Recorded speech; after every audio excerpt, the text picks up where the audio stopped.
มาสูงพี่น้องผู้ปกครองเขากูเกาะค่ะเนาะคำคะแนนก็ตกมันอยู่ขึ้นวันที่7เดือนธันวาคมปี2025เขาขามาคบทมยากันในข่าวยามกลางค่ำค่ะเนาะคำนั้นก็ได้มาลึกอีกหนึ่งคำคะแนนก็เขาขามาโดยเงาลายการซึกบางตึกเมืองไทยในกัมพูชาอันที่เกิดขึ้นข่าวอันนี้ก็ได้ว่าลื่นลังกว่าตัวกำผายาวค่ะเนาะลองอันตับซึกกัมพูชาเลยตับซึกไทยห่างเฮียนซึกจำเดียนดินตั้ง2 ภายดังกัมพูชาเขาได้ก็รายงานว่าเอาเฮียงซึกดับหัวหมื่นมันจำไว้จอมเดียนดินกุฏิอันติดจับตั้งภายไทยค่ะเนาะตั้งกัมพูชาเขาได้ก็เขาได้ห่างเฮียนเหมือนเส้นหนังลวดทางในกาตึกในเฮียงซึกในห่างเฮียนไว้หมักเข้าเตาน้ำตาใส่ในปางตึกค่ะเนาะทางกินตั้งย่ำตั้งภายตั้งเมืองไทยก็เลยว่าห่างเฮียนไว้ตั้งนำตั้งหลายค่ะเนาะว่าจะเป็นกลองกินลองย่ำเนี่ยว่าจะเป็นเครื่องกองกลางมักมือจิ้นย่ำเนี่ยเส้นในตั้งภายเมืองไทยก็ห่างเฮียนจำไว้เลียนดินพร้อมหับมือสั่งว่ากัมพูชาเนี่ยถอยออกก็ไทยในได้จังใจเฮียงซึกเสปากออกในเขาเนาะมูลในกัมพูชาเขาเนี่ยไปย่อมถอยค่ะเนาะอันตกลงกันได้ก็มือตกลงกันได้หนึ่งตั้ง2 ภายในตีไรห่างไกลปื้นตีคอพิษพัดตีทับซ้อนเรียนดินตั้ง2จึงเมืองตกลงกันว่าตีไรถอยตั้ง2 ภาย1 ภาย1 ภายในถอยออกมา2 ปากวายค่ะเนาะตั้งบุญก็ถอยกับหมอก2 ปากวายก็ในเผื่อไทยในถอยออกมาในกัมพูชาเนี่ยไปย่อมถอยในอันนี้ก็ตึกเปลี่ยนลองเคียงแข่งการซึกกันไว้ค่ะเนาะก็ในเข้ามาด้วยภายดังไทยค่ะเนาะภายดังไทยได้ภายดังเมทัพพักที่2อันกุมกำปืนตีดังตะวันออกค่ะเนาะตั้งภายดังตะวันออกตั้งภาคอีสานเนี่ยมันจะรัดว่าตีจังปีกลานตีปืดก็อยู่ที่เขาตีปีก็อยู่ที่เขาย่าก็ตีปีกเข้าย่ำเลยตีปืดเข้าย่ำเลยตีเจียงทั้งกำหนึ่งในค่ะเนาะตีจังปีกลานต่อกันกำไรภายดังตรงปองจึงไทยก็ออกมาปืนเผากวนดังเมืองไทยก็อย่าไปคามกว่าดังเมืองกัมพูชาเยามันมีรองรัดเพกำไรกวนไทยอันตึกกึดคำว่าอยู่ที่ดังเมืองกัมพูชานั่นก็ให้ออกมาให้ออกมาอยู่ภายเมืองไทยอย่าไปกว่าในค่ะเนาะอย่าไปในข้าวยามหมดเร็วในจูกาไปอุโอตกลงกันจูกาไปถอยตับซึกออกตั้ง2 ภายในอย่าไปให้กวนเมืองตั้งเมืองไทยในกว่าอยู่ไว้ที่เมืองกัมพูชาสังเกตว่ามันมีรองตึกกันมากูกัมพูชาในยอบกวนไทยเนาะกวนเมืองไทยอันอยู่ที่เมืองกัมพูชานั่นเนี่ยตั้งเมืองไทยก็ออกมาหลีกปืนเผาจี้สั่งให้กวนเขาถอนออกมาค่ะเนาะกำไรตั้งภายคำเมียนเขาก็เป็นกวนคำเมียนเขามังโก้มังสุนก็อ่อนกันออกมือค่ะเนาะมังสุนก็เดวอนว่า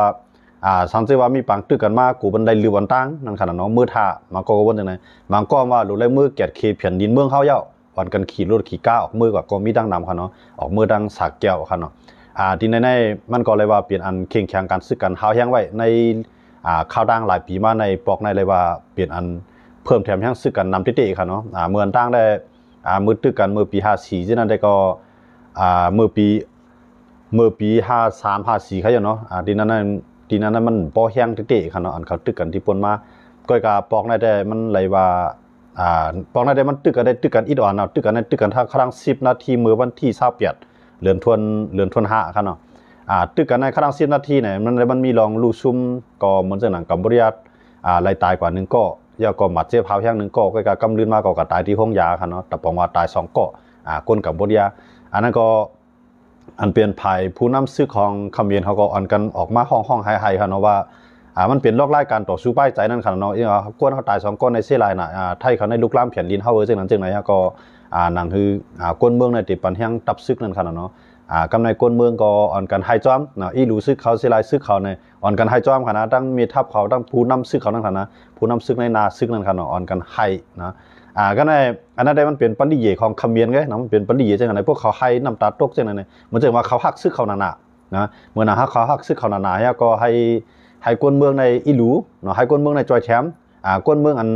อันยามปันแห้งไผ่คัดค้านเช่นนั้นก็ให้มาปันแห้งไผ่ลงบองจึงอันมันจะหนังหุ้นเสียนเขาหุ่นมันเนียดเขาปอไม่ลุกนั่นขนาดเนาะที่นั่นก็เป็นลอกไล่การต่อสู้ทางการเมืองอันหนึ่งเนาะเพราะเหตุจากนั้นในก้นเมืองในมันตันเกมมันก็เป็นยืนนั่นขนาดเนาะเพิ่มตันเกมหุ้นเสียนก็10เอาหุ้นเสียนในเป็นผู้นำวันเมืองกับบุรีก็แท่งกับบุรีก็10 กอดพันกว่าแท่งนะ ย้อนเมืองกัมพูชาเนี่ยเขาเอาซึกยิมเมืองเนาะเอาซึกยิมเมืองให้ยังมีรองเลือกตั้งเก่าใจได้เนาะเลือกตั้งก็มันอยู่ที่หลักตั้งให้เขาเลยเนาะให้นั่นก็ภายคัดค้านนั่นจังเขาเมืองมานะก็ในมันจะหนังตั้ง2ภายเนาะว่าจะเป็นหุ้นเสียนเขาหุ้นมันเน็ตเขาเนี่ยว่าจะเป็นสมรังสีเขาเนี่ยสมรังสีนั่นจะเป็นผู้นำภายสารคัดเนาะภายคัดค้านสมรังสีเนี่ยมันไรเขาเมืองไอ้บอกคันนะก็มันก็มาเรียนดีว่าจริงมากก็ย่ออันซึกกัมพูชาไรตายเกาหลีอันไทยลูกล้ำแผ่นดินเจ้าในก็เตียวต่างลุ่มตะลาเนี่ยตรงว่าตั้ง2ภายเนาะว่าภายคัดค้านในภายลงบองจึงในมาเขาว่ากว่าแนวตั้งชาตินิยมนั่นขนาดเนาะข้างชาติเนาะบนความไทยนะเอาจื้อฮักเอาลองตั้งว่าฮักจื้อเครื่องมือหนูมือตาเนาะลองอยู่ลองกินเดี่ยมด้วยถึงก็ว่าพวกเกี่ยวข้องลองเรียนลินแผ่นลินมานั่นได้เอาเป็นเอาตายให้ในนั้นขนาดเนาะก็ว่าก้นมือข้าวยามันว่ามือกัดเย็นวันมืออะไรมีลองสุกยุงฮะปกป้องก้นนั้นก้นเมืองปกป้องแผ่นดินวันเมืองกลุ่มเอาเงินในกับซื้อกองซื้อกลางซื้อเครื่องล้างหน้าใครก็เอาเงินในกับเลี้ยงในซึกเอาเงินในกว่าเฮ็ดส่วนตัวให้ไหนนั่นเนาะมันเฮ็ดเมืองกัมพูชาเขากดผ่านกว่ากำในไทยเขาในเบียนเมืองใหญ่แต่มาลูกหลานเมืองเลี้ยงในเขาย่อมเขาต่อสู้เต็มที่เขาก็ปกก้นเขาคามเลยนะกัมพูชาในมาตั้งนำค่ะเนาะรถทางการตึกอันยอกอันใหม่มากูตั้งฮะนะแต่ได้มาไปหับมือกำในไทยเขาได้กว่าเป็นจันเป็นคักเป็นตอนเนาะไทยในอันตั้งสู้ได้ก็เต็มปีกหลานได้ก่อนเพราะว่าจริงมากก็กัมพูชาเนี่ยย่อมถอยกัมพูชาก็เขาก็ว่าย่อมถอยไทยก็เขาว่าเพิ่มถอยก็เขาหลวแห้งซึ่งในปากออกก็บ่ให้จังนั้นผมว่าเลยตึกกันนั่นขนาดเนาะก็การเอาแห้งซึกปากนั่นชื่อว่าการยื้อเอาแห้งซึ่งในเอื้อมจำขึ้นเหมือนเก่าก็กำยื้อกันตั้งเพราะว่าเขายื้อมากก็พร้อมได้ทุบเต็มตีในไทยเขาในเขาเฮ็ดจังนั้นไทยเขาในเพื่อเขายื้อกันตั้งในเขาซุ่มซุ่มจังอะไรในเขาซุ่มการเมืองนั่นเนาะการซึกในคำซุ่มก็กำมันได้ซุ่มการเมืองภายนึงในมันก็จันเอาขี่เข้ามาจันเอาเวียดนามเข้ามาในที่ไหนมันจังเป็นแห้งซึกหลวงของเข้ามาเอื้อมจำตีไทยแทงไทยก็ได้ไม่ใจตรงนั้นจังหวัดไทยในมันห่างเฮียนไปได้ใจก็การอันดังสุดได้มันมันลาดว่าอ่ำใจแห้งซึกก่อนตั้งเนาะก็การเดียวแห้งซึกปากกันว่านั่นหมายถึงว่ากัมพูชามาอยู่ไว้เขาก็เดียวแห้งซึกกับเอื้อมจำหน้ากัมพูชาหน้าซึกกัมพูชานั่นขนาดหน้าซึกคำมีนั่นเดียวแห้งซึกเขาเอื้อมจำไว้จังนั้นก็การเครื่องล้างได้ห่างเฮียนเต็มพร้อมของเรานะอันสูงกว่าตั้งวันตั้งคืนเนาะเครื่องกองกำลังนาเขาในขณะห่างเฮียนตัดที่ไปหับมือกว่ากำในมันเจอนางอันว่าอิปาฮิมในเป็นผู้นำมาเลเซียแล้วก็เป็นผู้นำจึงในอาเซียนเนาะยันเบอร์1 ปีในเขาได้ปิ่นกัน1 ก้อนใน10 เมืองในขณะเป็นผู้นำจึงห้องประธานอาเซียนนั่นขนาดเนาะผู้นำจึงในอาเซียนได้เป็นอันว่าอิปาฮิมนั่นเป็นจอมพ่องหลวงเมืองมาเลเซียเนาะเป็นจอมพ่องหลวงเมืองมาเลเซียกันในมันก็ออกมากับสีพาหุ้นเสียนเขาหุ้นมันเนียดเขาแล้วก็กับสีพาคุณอุ้งอิงเขาคุณพุ่มถ้ำเขาเนาะตอนนั้นในว่าตั้ง2 ภายในให้อดทนอดกั้นเนาะเย็นกันต่อกันอย่าไปใจเครื่องกองกลางลากนักเจ็บตัดให้อุกันก็กัมพูชาสมว่าจริงมากก็จะที่หนูลากให้ไทยในคืนสารโลกเนาะห้องว่าลุ่มตะลาลุ่มฟ้านะครับเนาะให้ไทยในคืนก็ไทยว่าเฮาเป็นลูกจู้มันนั่นเอานะเฮาตั้งแต่ปี31มาในเฮาดึงยอมรับลุ่มตะลานอกเมืองในยอมรับย่อยังบ่จังได๋ตีให้ตั้ง2 ภาย2 โก้ในเพราะว่าเขาใครลองกัดเย็นได้เฮาได้ตื่นใครลองกัดเย็นเนี่ยยังบ่จังได๋เพราะมันเป็นข้อผิดพลาดกันเนาะปองว่าตั้ง2 ภายนั้นมาโฮมกันปักปั้นเข็นเหรียญในมาถึงว่าล้อมโหเหรียญลิ้นตกลงกันลีๆหังสู่ถึงดีเลยเต้ๆหังเฮาถึงดีเลยเต้ๆให้มาตํมื้อเลยในเขาตึกหาลักเสาหินอันเขายังปักกันมาคั่นเนาะปักมือปานฝรั่งเศสเนาะฝรั่งเศสในมันเขาได้เฮามาปิ่นติดคั่นนะเฮาขายอยู่เมืองไทยห้องจำไทยนึงมันได้ง่ายโซบ่อีดวนนั่นคั่นเนาะก็ได้มาปิ่นติดเขาได้ว่าอันเขาเฮ็ดปันมือกูป้องนะมือปันเมืองไทยไปเกิดคั่นเนาะแต่เมืองไทยเนี่ยตึกเป็นเมืองสยามอยู่ว่าประเทศไทยนั้นแบบนี้มันตึกเป็นสยามประเทศในนั้นคั่นเนาะเมืองด้านนั้นเป็นเมืองสยามนะสยามนั้นป้ากูเจ้าคือเมืองภาคเหนือภาคใต้กำเนิดเมืองนั้นได้เขาเลยตกลงกันดังฝรั่งเศสย้อนเมืองไทยในกูฝรั่งเศสเนาะมันเคยมีปังตึกตัวฝรั่งเศสและยอมซุ่มแผ่นดินมังสุนตกกว่าในมือกัมพูชานั่นขนาดเนาะพวกตั้งไผ่ไทยเขาว่ากันเนาะพวกตั้งไผ่กัมพูชาเขาก็คำว่าไทยในตาเหมือนโทมว่าตาเหมือนควายว่าอย่างที่ในจื้อมันจะไหนมันเป็นจื้อของกัมพูชามันเป็นของกัมพูชาแต่ว่าตั้ง2 ภายในอ่างกันจังไหนในมืออ่างกันจังไหนตั้ง2 ภายว่าเป็นของเจ้าเก่าก็ในสู่ก็ว่าฮักกวนสู่เฮาก็ฮักกวนเฮาสู่ก็ฮักเมืองสู่เฮาก็ฮักเมืองเฮานั่นอย่าไปให้ไล่ตึกกันก็ก็ให้มาอุกกันให้เตียบตัดเอาอย่าไปเอามือที่3เข้ามาเตียบตัดพวกมือที่3เข้ามาเตียบตัดเนี่ยเหมือนเจ้าหนังฝรั่งเศสเขาเนี่ยเขายำมาอุเปืองพ่องงำเมืองกัมพูชาเอาเมืองกัมพูชาเป็นเมืองคืนเขานั่นขนาดเนาะยันบ่จังได๋นะว่าฝรั่งเศสเนี่ยมันได้จุกอยู่ภายกัมพูชาสังเกตว่าเขาจะในเตียบตัดแต่ว่าไทยเนี่ยยอมรับอันฝรั่งเศสเขาเฮ็ดไว้ยอมรับลุงตะลาอันเดียวกับคืน ICC ขนาดกำในเขาได้เฮ็ดจอมหนังอันที่เขาไล่มีเขาตกลงกันมันได้มีกวนตัวถึงเรียนลินซองผังจึงเมืองในภัยพิษภัยถูกได้ไปว่าก้อยกะว่าให้ตั้งสองกอมาอุบกันให้แล้วเทียบตัดปันว่าเพราะว่าเทียบตัดกันไรก็บ่ของไทยยอมไรก็เพราะว่ามันป่วน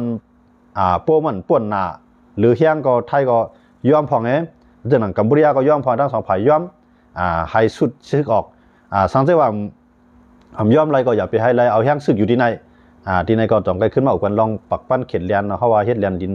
เฮ็ดคู่เลียนดินปันกันนั่นต้องกันเทียบตัดทั้งกล้วยอย่าไปเอาต่างเมืองเข้ามาเนี่ยอันนั้นก็ภายไทยตกย้อนกัมพูชาสว่าเฮ้ยก็ยาวตื้นหรืออะไรจันไทยให้ขึ้นลุงตะลาลุงฟ้าให้ไล่เนี่ยพอยืนยันจังนั้นก็บอกว่าไทยก็ย่อมขึ้นก็บอกว่าเอายังซึกเขียงเอาบ่สู่ตึกก็เฮาตึกบ่สุ่มตึกก็เฮาก็ยังซึกขีบที่ไหนยอก็ได้ปีกปลายมังมีสู่ปีกกูจึกกูลองตัดไฟฟ้าเนาะตัดน้ำมันขายบันแล้วก็ปีกหลานกันกล้าขายออกนะอันในไทยเขาได้ใจมาตรการ3อันเฮาว่าใจแผนการใน3อันอันตั้งสุดก่อนได้ตึกกันนะเพราะฉะนั้นเนี่ยมื้อเร็วนั่นแหละกัมพูชาก็ใจลอกไล่นั่นก็นะกัมพูชาก็ลาว่ากวนเมืองกัมพูชาเนี่ยลูกเข้าเมืองไทยอ่ะนะนั่นก็เขาก็ออกมาก็มาแทนบางนึงก็กัมพูชาเขาว่าคู่ของไทยอันมีอยู่นั่นอย่าไปซื้อกินเฮาได้เฮ็ดออกฮังกวยซื้อกินฮังกวยกับซื้อเวียดนามกับซื้อลาวกับซื้อเคเอามาทั้งไหนเอาอันไทยคู่ของไทยเนี่ยอย่าไปใจเนาะอันนั้นเป็นหุ้นเสียนเขานะหุ้นเสียนเนี่ยเปลี่ยนปอของหุ้นมันเนียดหุ้นมันเนียดนั่นซ้ำเป็นจอมพ่องลงเมืองกัมพูชาเนาะอันนั้นเขาเป็นปลุกกันนี่ก่อนจังเด้ย้อนมาจากนั่นแหละนั่นมันเป็นอนาลีสนใจในการเมืองของไทยเขาในการเมืองการซื้อของไทยก็กำในภายเมทัพพรรคที่2ได้มันเจ้าลาดว่าเป็นถึงมากก็อย่าลองมือเลยในอันตึกว่นโหได้อันตึกที่เฮ็ดสร้างได้1เฮียงซื้อเขาในไปพร้อมตื้นเตรียมแล้วอยู่ภายเฮาตึกก่อนตั้งเนาะอย่าก็สังว่าอะไรตึกมาในให้เฮาหับมือไรอย่าไปใจขยำยาวอย่าก็ให้เต็บตัดอะไรขยำปอดเนี่ยมันปองว่าพร้อมมังลุยแบบกำเหลียวนั่นขนาดเนาะเขาได้เขาใครว่าจังนั้นก็อย่าไปให้ละเยื่อตั้งอันนั้นได้เอาอย่างซึ่งไงหลอกไว้ก่อนหยอกไว้ก่อนสังว่ามาเต้ก็ยึดเต้นั่นภัยป้องกันซื้อของภัยไทยเขาในขนาดกำในเพราะว่าฝั่งไทยในว่าไว้จังนั้นกัมพูชาก็เคียงกันนะเดี๋ยวนี้กัมพูชาก็เคียงกันจังมากก็ย่อที่ดีมากก็ย่อเพราะว่าไทยเขาในย่อมขึ้นลุ่มตะลาก็มันดูเลยปืดบังตึกกันก็ตั้งภายกัมพูชาได้มันใครว่าจังไหนนั่นขนาดเนาะตั้งภายไทยได้ไปเมืองเขาเป็นเมืองใหญ่ก็ในสามารถตึกกันมามันยาวขยำปอดมันดีมามือวิที่2มือที่3ที่เข้ามามันเช่นนั้นมือเหลือในกัมพูชาในมันเปลี่ยนอ้อยหลีของเวียดนามเป็นอ้อยหลีของเคเปลี่ยนอ้อยหลีของรัสเซียเนาะมันเปลี่ยนอ้อยหลีทั้งภายทั้งกำในไทยดังเขรุ่มเฮ็ดโกกันเฮ็ดโกกันอยู่ก็อย่างเก่านะไทยดังเขในก็เลยว่าเป็นมหาเมฆกันในขั้นตอนนึงก็กะเพราะว่ามันไทยเลยเขียนได้มือจ่อยกันก็มีเนาะมือเป็นผู้เขียนก็มันเดียวกันมีมาอยู่กำในขี่ก็ว่าสีจิ้นพิงก็ออกมาว่าจื่อมากก็ยาวเนี่ยว่าให้ไทยเลยกัมพูชาในเฮาได้อยู่กงกลางมันในเจจาปันเลยที่เตรียมไล่ใจเฮียงซึกต่อกันเนี่ยตั้งไผ่ขี่ก็ว่าไว้จังไหนกำในประธานอาเซียนก็ว่าไว้จังไหนตรงว่ากำในขี่ก็ให้เฮ็ดจอมหนังกัมพูชาใครเปลี่ยนกันเนาะกัมพูชาได้มันลาดว่าขี้หรือมากก็ยาวตื้นหนูแล้วมันมีอยู่2ทางได้1เอาไทยในเพราะว่าไทยลาดว่าเป็นของแผ่นดินไทยเฮาก็ลาดว่าเป็นของลิ้นแผ่นดินเฮาเฮาเตเอาสู่ก็หามาเลยสักเสหลักฐานสู่ว่าเป็นของสู่เฮาก็ได้หาสักเสหลักฐานที่ว่าเป็นของเฮาเอาก็ยืนต่างที่ลุมตะลาให้ลุมตะลาเนี่ยเทียบตัดลงมาว่าเผอเป็นของเผอก็เลยแผ่นดินตีเลยเปลี่ยนตีเลยเป็นของเผอให้ลุมตะลาเนี่ยเทียบตัดปันนะไทยเขาเนี่ยเขาย้ำสู้มา2ปอก็นะกัดต่อสู่ที่ลุมตะลาเนี่ยเขาสู้มา2ปอก็ย้อนไปจังได๋ไทยเนี่ยเขาตื่นหับนั่นน่ะเนาะขำหับแต่ลุมตะลาต่อสู้คำนั้นว่าเอาปักเบิงในมันเป็นปักเบิงเครื่องมือการเมืองไว้นั่นน่ะคำย้อมหับลุมตะลาในคันนะไทยเนี่ยย้อมหับผู้ย้อมหับก็สู้มันน่ะย้อนมาในมันพวกตามคอมเมนต์ว่าคันนะพวกตามคอมเมนต์ว่าในคอมเมนต์นั้นเป็นเมืองเรียกให้ต้องลองนึงนะไทยนั้นเป็นเมืองใหญ่ให้ไหนกำในพวกไทยได้ยืนตั้งก็ไทยนั้นได้เป็นฝ่ายพิษมันแจ้งว่าพวกเขายืมมันตั้งให้เขาแกะคิดดูเอาจุ่มใหญ่นี่มันลาได้จังไหนจังไรว่านั้นมันเป็นเงารายการเมืองไทยเนี่ยมือเรียวได้ไทยก็จี้สั่งคนไทยอย่าไปให้คามก็อยู่ภายพวกนี้จูก็ไปถอยซึกออกกำในไทยอันตึกขำว่าอยู่ในเมืองกัมพูชาก็ให้เขามาเมืองไทยไว้เนี่ยโตโคโตเลี้ยง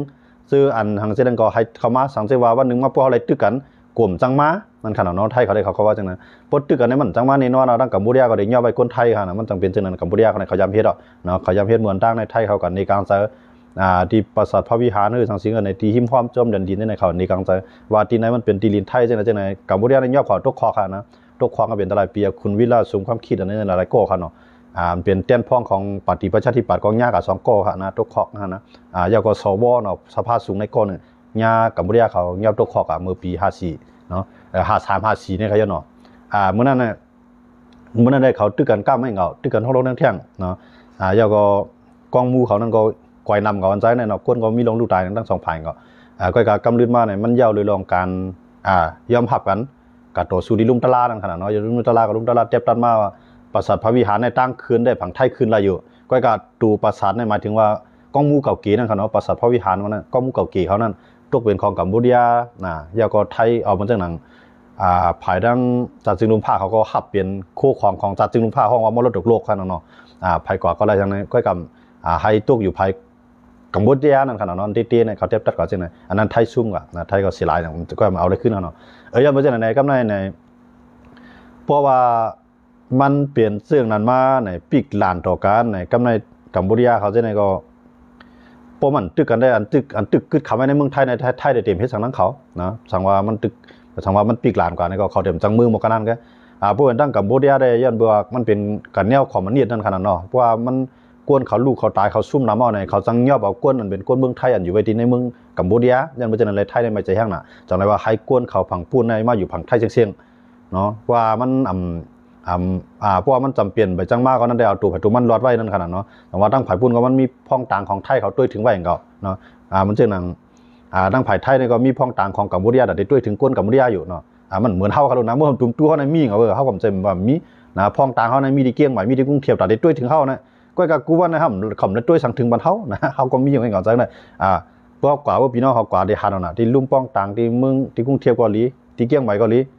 เขากว่าในกว่ากวนเขาในกว่าไปกังในเจ้าค่ะนะอันนั้นได้ยุ่งในตัวแจ้งวันนี้วันกับไปกังในเจ้าแต่ได้ก่อเฮ็ดไว้เขากับย้อนไว้นั่นไว้นี่เนาะก็ไม่กว่าดีนั่นเอง10 โมงตรงนี้มาค่ะนะ10 โมงเขาเปลี่ยนการเปลี่ยนงานเขาแหละนะกว่าไปเขาเดี๋ยวบุกกังในเจ้าของก้นเนี่ยกับเข้าแถวในตอนเดี๋ยว5 โมง 6 โมงกังในเจ้านะไอ้ตือไอ้ตันที่นั่นมาเข้าอะไรล่ะในมา10 โมงเนาะพอ10 โมงพอ11 โมงครึ่งที่ไหนเขาปีก็น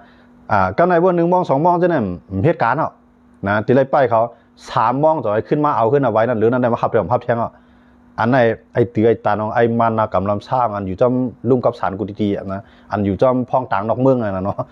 เขาที่ไหนมันกินนอนได้นะไอ้ตือไอ้ตันที่ไหนค่ะนะมันเตี้ยๆในเขามีปูนพรแต่ได้มาด้วยถึงก้นเมืองผมตุ่มตู้เขาค่ะว่าเขาเป็นคือสังขยาย้อนเมื่อเข้าเป็นกวนเมืองนั่นในลูกมาเขาหลุดเลยมาด้วยถึงบันลองอยู่กินเฮาเนี่ยเปิ้นป้วนเปลี่ยนศูนย์ในศูนย์เปลี่ยนเฮาเนี่ยพอเลี้ยงไม่เลี้ยงจ่ายวันเงินเหลือรายวันเฮาเนี่ยที่ไหนเขาหลุดด้วยถึงบันเท่าเต็มทวนก้อยกับเฮ็ดช้างนะนางยิงเขาก็นุ่งชีน้องรักเลยก้นใจก็นุ่งผ้าตุงก็รักเลยเฮ็ดการดันตานก็ลงกามาก็หลุดก้นกลางจอยนะมาในมันเฮ็ดขุนเตะมันเฮ็ดขุนเต็มด้วยถึงก้นเมืองเก่าๆนะฮะเขาอยู่ในหลุดแยกมันก็กัมพูชาเขาได้บนมีก้นของเปิ้นเปลี่ยนทางมาหน่อยพ้องต่างเมืองได้เลยด้วยถึงก้นของเปิ้นมันจะหนังเมืองไทยเนี่ยเขาไว้กูเมืองเพื่อเป็นเมืองก้อนขอในค่ะนะเมืองรอดเลี้ยวก้อนขอทางห้างในเขามีกูเมืองพ้องต่างกันว่านั้นมันตอนตัดด้วยถึงสังว่ามีปัญหาสังมาในหลวงปองจึงเมืองนั่นเดี๋ยวห้องเอาพ้องต่างนั้นออกมาอุบนะอันซูเฮ็ดจังได๋มันถูกนะเนี่ยเด็ดลาดกับที่พ้องต่างกับพ้องต่างเด็ดลาดกับที่หลวงปองจึงเขาให้ไหนมันได้เป็นคักเป็นตอนจังไหนค่ะเนาะย้อนเมื่อจังนั้นแหละว่าเฮาคำมาด้วยที่ไหนเนี่ยเงาลายเมืองไทยเนาะก้อยกากำนำได้อันไทยในใครมันเกิดบางตึกก็มีน้ำอันอยู่ย่อมแดนลิ้นได้เขาตื้นว่าใครมันเกิดเนาะบางตึกในว่าเปลี่ยนมามันเย่ามันได้มีมามือที่2ที่3มันได้จ้อมันนำจังไหนในจังไหนได้เขาใครมันเปลี่ยนเนาะมันจังหนังซึกจังไหนก็เย็นกันภายปฏิการเมืองเขาจังไหนก่อนเย็นกันก็การว่าเย็นกันนำจิว่าได้เลยซุ่มแผ่นดินค่ะน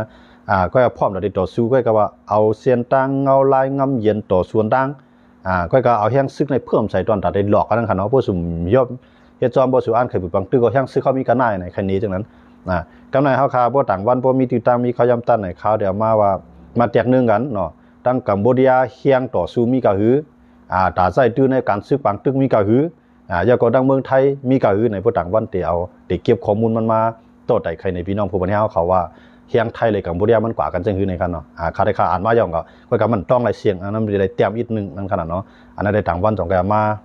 าฝากบันพี่น้องผู้บริหารเขากันเนาะว่าเฮียงไทยมีกะหือเฮียงรถถังมีกะเฮียงซึกมีกะหือ